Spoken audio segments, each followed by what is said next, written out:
kalau boleh tanya. Tolak, tolak.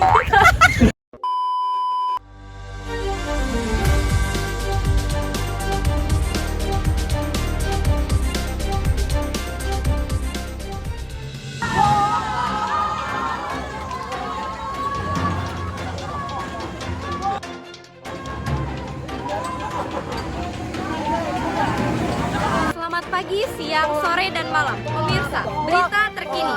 Saya Nabila Herlinawati melaporkan langsung dari gedung DPR Jakarta bahwa ada terjadinya demo penolakan Omnibus Law. Demo ini dilakukan dari pagi dikarenakan adanya undang-undang kontroversial. Kami akan mewawancarai sejumlah setelah aktivitas hari ini. Oke pemirsa, hari ini kita akan mewawancarai sejumlah mahasiswa yang mengikuti demo tadi. Permisi A, mau nanya boleh? Ya. Kalau boleh tanya, kenapa ya demo ini berlangsung?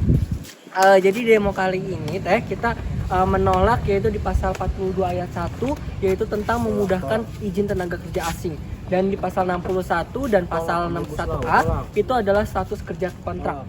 Nah, itu dan di pasal 79 itu menjelaskan jam lembur lebih lama. Jadi itu menurut kami itu adalah merugikan kami sebagai pekerja untuk bekerja di negara kita sendiri seperti itu. Tolak. Terima kasih. Halo semua. Jadi di sini kita akan menjelaskan tentang Undang-Undang Cipta Kerja. Undang-Undang Cipta Kerja adalah undang-undang di Indonesia yang telah disahkan pada tanggal 5 Oktober 2020 dengan tujuan untuk menciptakan lapangan kerja dan meningkatkan investasi asing dan dalam negeri dengan mengurangi persyaratan peraturan untuk izin usaha dan pembebasan tanah. Dalam Undang-Undang Cipta Kerja terdapat 79 undang-undang. Undang-undang Cipta Kerja menuai kritik karena dikhawatirkan akan menguntungkan pemilik perusahaan, terutama perusahaan asing, konglomerat, kapitalis, investor, terutama investor asing, dan merugikan hak-hak pekerja, serta meningkatkan deforestasi di Indonesia dengan mengurangi perlindungan lingkungan. RUU Cipta Kerja merevisi beberapa pasal dalam Undang-Undang Nomor 13 Tahun 2003 tentang Ketenagakerjaan. Pasal 81 Undang-Undang Ketenagakerjaan 2003 mengatur pekerja atau buruh perempuan bisa memperoleh libur pada saat haid hari pertama dan kedua pada saat haid. Draft RUU Cipta Kerja tidak mencantumkan hak cuti haid bagi perempuan. RUU Cipta Kerja tidak menuliskan hak cuti haid di hari yang pertama dan kedua. Masa menstruasi yang sebelumnya diatur dalam UU Tenaga Kerjaan.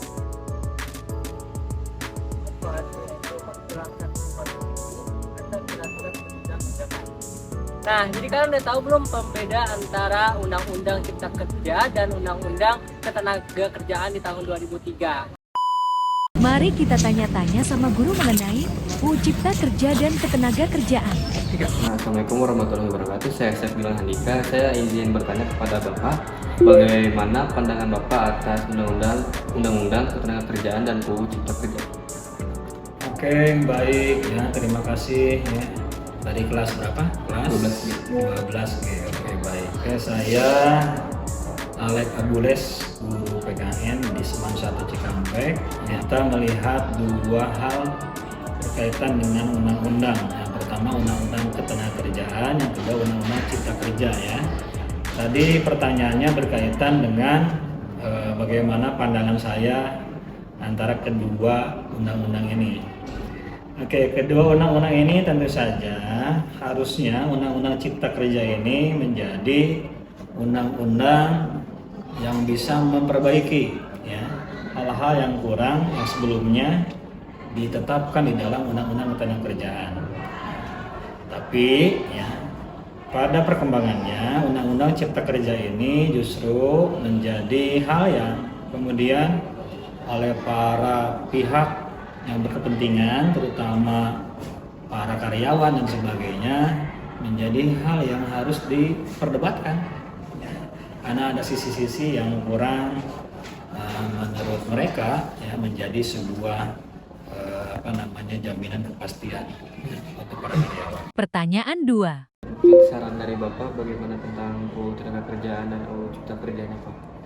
Oke, baik. Sebelum ke saran, tentu kita harus melihat ya, dan saya tegaskan kembali bahwa undang-undang itu adalah bagian dari hukum. Hukum itu adalah undang-undang. Hukum itu dibuat harus memberikan kepastian dan keadilan. Kepastian artinya bahwa setiap pihak harus dapat merasakan jaminan dari hukum itu sendiri, bahwa mereka terjamin secara hukum, mendapatkan kepastian hukum, mendapatkan hak-hak yang sesuai dengan kepentingan mereka, kan begitu. Di sini ada dua, satu ada pihak perusahaan, yang kedua adalah pihak karyawan. Nah, pemerintah sebagai legislator atau pembuat perundang-undangan jelas harus membuat sebuah perundang-undangan yang lebih bisa menjamin keduanya dapat merasakan keadilan. Oke.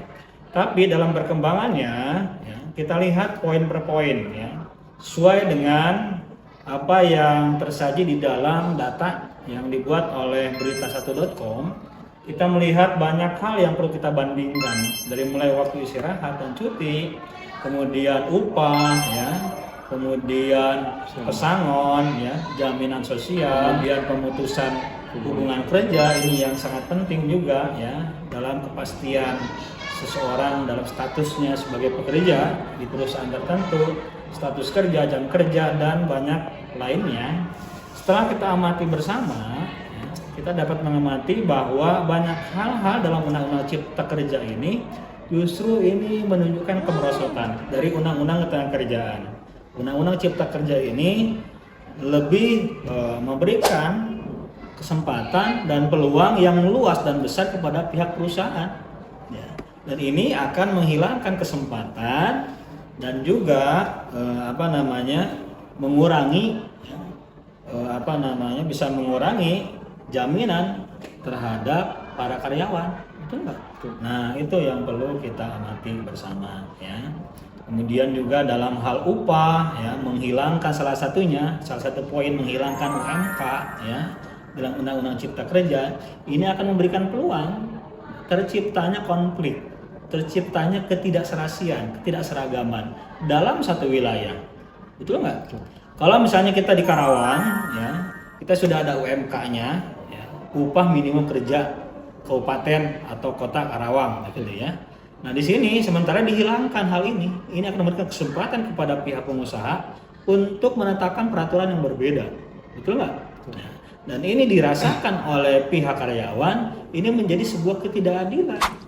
Dalam satu kawasan gajinya berbeda-beda, beban kerjanya sama, itu yang akan menciptakan sebuah konflik ke depannya.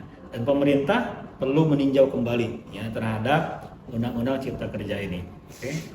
Oke, sarannya satu hal berkaitan dengan Undang-Undang Cipta Kerja ini, tentu pemerintah harus mendengarkan aspirasi dari warga masyarakat, dalam hal ini pekerja, dan juga tetap dengan kita menjamin adanya pihak pengusaha mereka juga tidak dirugikan ya. Jadi sebaiknya ditinjau kembali untuk dapat memberikan jaminan kepastian dan juga kesejahteraan kepada semua pihak.